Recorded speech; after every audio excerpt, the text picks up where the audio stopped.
Hello and welcome to our newscast. I'm Daniel Che. Let's start with the headliners. For the first round of the war-torn family reunion set to wrap up on Thursday, the participants are quickly gripped with fear at the possibility this inter-Korean event could be the last time they see each other. Although leaders of both South Korea and Japan express eagerness to work on improving their frosty ties, Abe paying tribute to a shrine that honors war criminals may dampen constructive talks.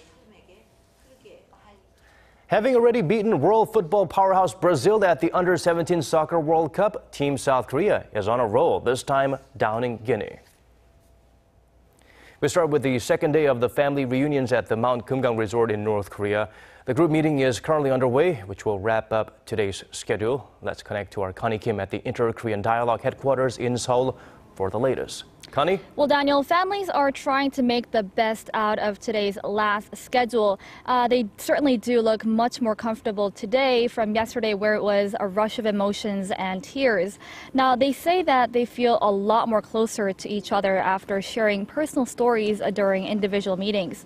These were held earlier this morning behind closed doors with the media not allowed inside.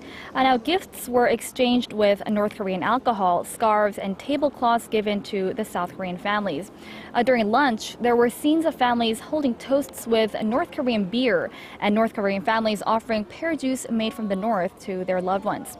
And one interesting story, a South Korean family said when they offered tangerines at dinner yesterday, their North Korean family tried to eat them unpeeled as it was their first time they had seen tangerines. Overall, families are enjoying every single minute together, but there is one phrase they seem to be repeating, which is, "Let's see each other again." Right, till we meet again instead of goodbyes, which is the harsh reality possibly for many of the people who are participating in this event right now. Sorrow and laughter, a real mixture of intense emotions there, Connie. Not many will be able to comprehend. The first round of reunions is coming to an end, however. Connie, what's the remaining schedule like for the families? Well, the last meeting is currently underway, which will wrap up today's schedule. After that, they will have separate dinners, and the medical team will go around to check the health conditions of the elderly, which most of them are in their 80s and 90s. Sadly, tonight will be their last night together, as the families will have to say yet another farewell to those who have been separated for more than a century. They will get an extra hour to say goodbyes, though, compared with the previous reunions, but this again certainly is way too short for those who do not know if or when they'll see each other again. Reporting live from the Inter-Korean Dialogue headquarters, this has been Connie Kim. All right, Connie, thank you for that report. The United States has no interest in peace treaty talks with North Korea, at least not without the regime's full and verifiable denuclearization. Oh Se-young has more on how the U.S. plans to pull out all the stops to discipline the rogue state. At a hearing of the U.S. Senate Foreign Relations Committee on Tuesday local time, Washington's chief envoy to the six-party nuclear talks, Connie Kim, reaffirmed that the Obama administration's main focus is on North Korea's denuclearization. The U.S. official's remarks come after Pyongyang last weekend repeated its desire to hold peace talks with Washington. The regime, however, rejected the idea of giving up its nuclear program. It declared that only trust between the two countries could remove the roots of war and end the nuclear competition between them. The U.S. Special Envoy dismissed the demand, saying a nuclear-free Korean peninsula should be prioritized above all else. Kim said North Korea had neglected its commitments to the international community by continuing to pursue a nuclear weapons program. The DPRK continues to violate its commitments and international obligations and continues to pursue nuclear weapons and their means of delivery as a strategic national priority, all at the cost of the well-being of its own people and while perpetrating horrific human rights abuses against them. The U.S. official also said Washington would use everything in its means to make the North realize that it can't achieve the security and prosperity it craves while it continues to stock up on nuclear weapons. Kim added that diplomatic coordination and sustained pressure through international sanctions should be used to keep the regime in line. Oh Se-young, Arirang News.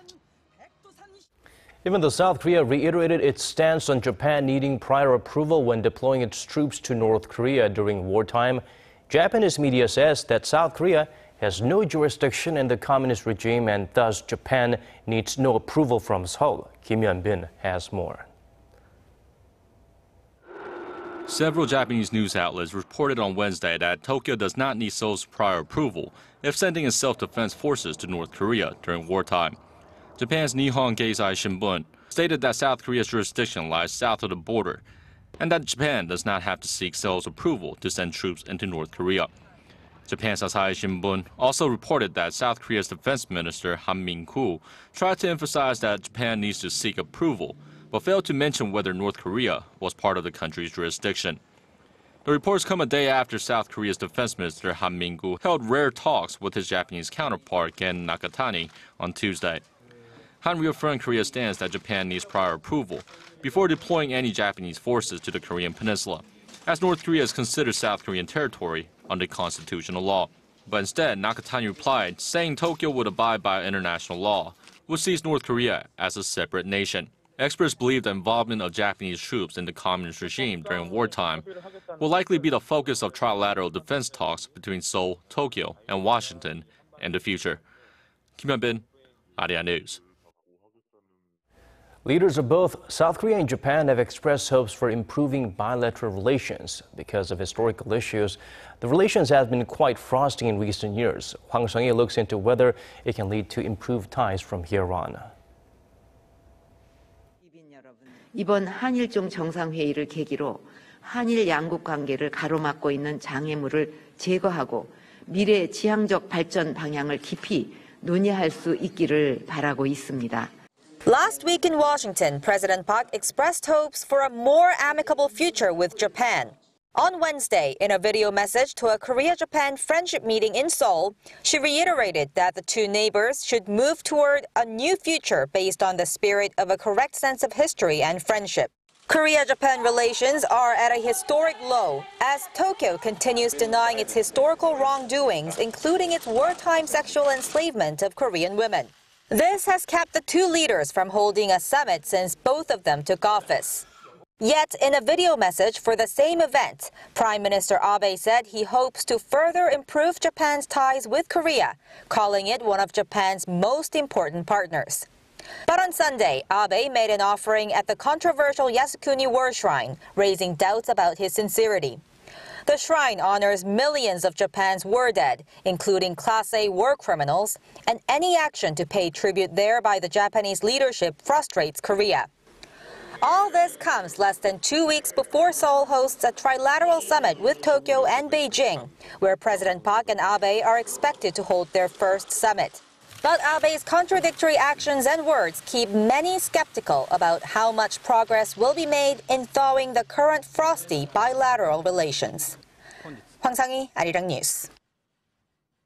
Chinese President Xi Jinping is on his first state visit to the United Kingdom and is getting the VIP treatment. While the two countries are looking to seal some multi-billion-dollar business deals during his stay, our Son Jung reports that not everyone is happy to see him.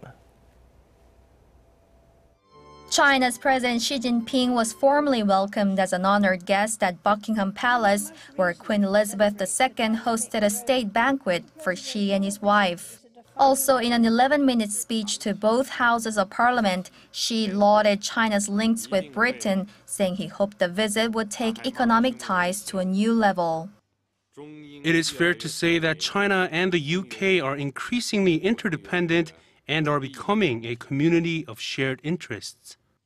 The British government says Xi's visit will secure more than $45 billion of trade and investment deals and lead to more than 3,900 new jobs. However, British Prime Minister David Cameron is being pressured to confront China about its low steel prices, which are being partly blamed for thousands of lost jobs within the UK steel sector in the last few days.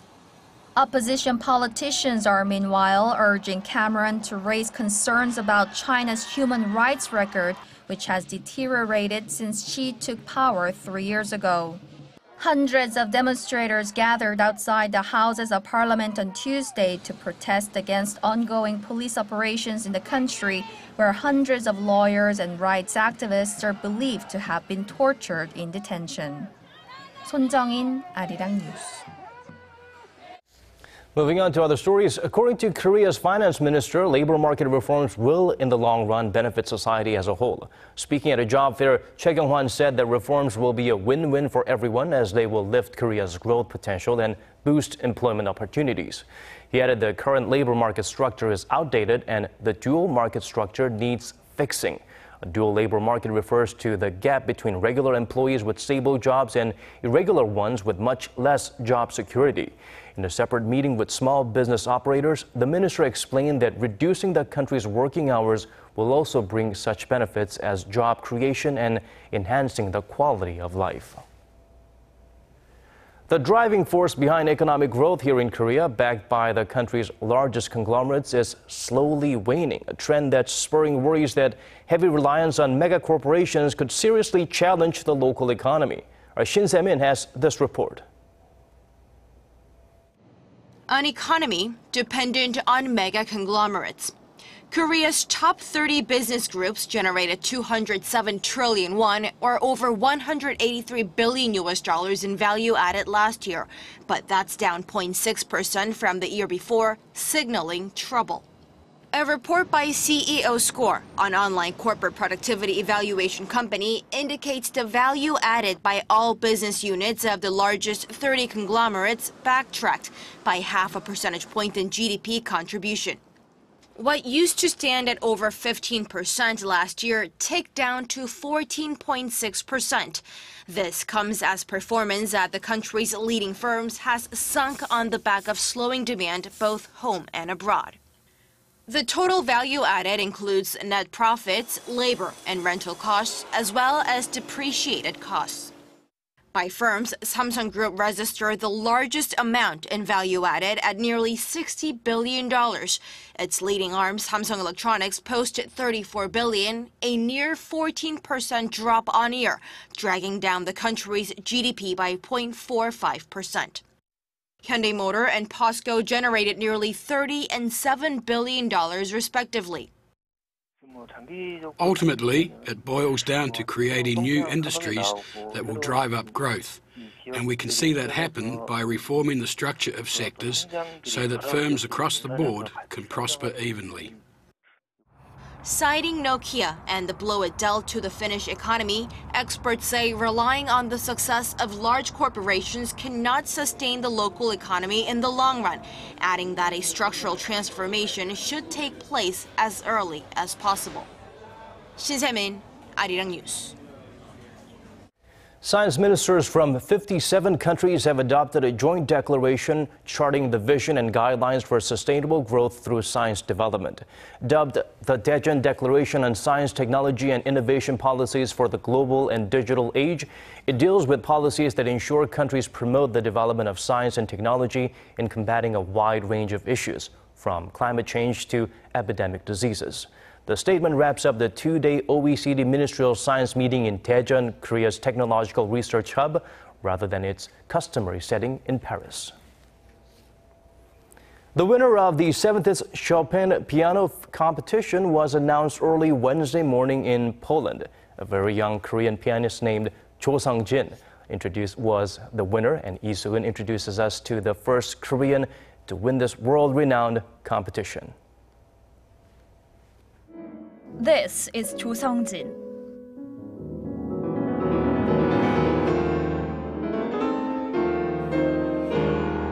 In the Polish capital of Warsaw on Wednesday, this 21-year-old became the first Korean pianist to win the prestigious International Frédéric Chopin piano competition.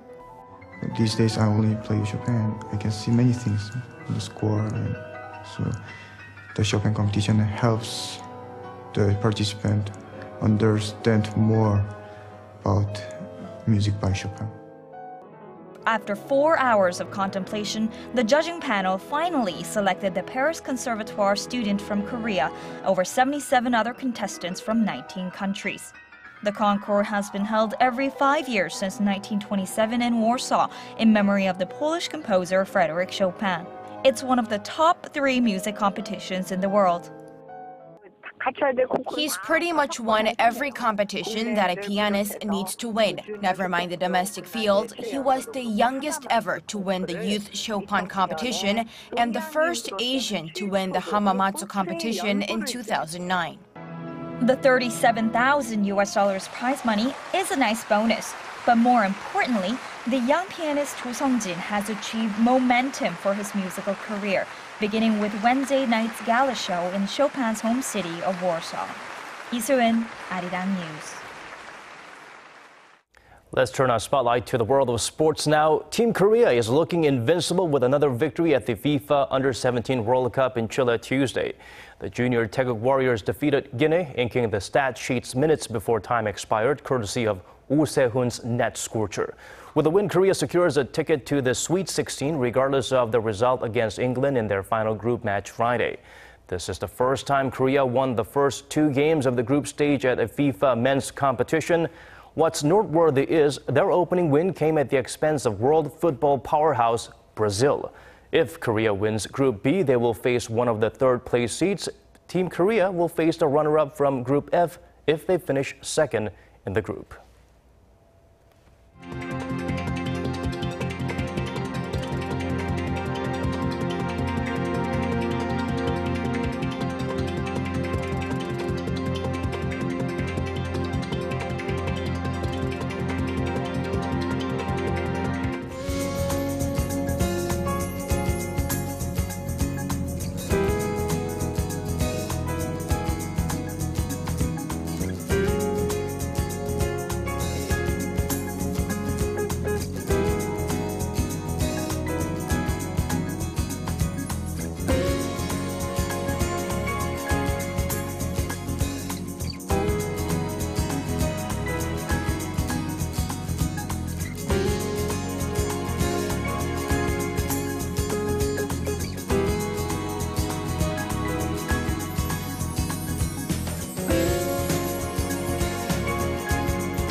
That's all we have for you at this hour. More updates coming your way at 10 p.m. Korea time. Thank you for watching.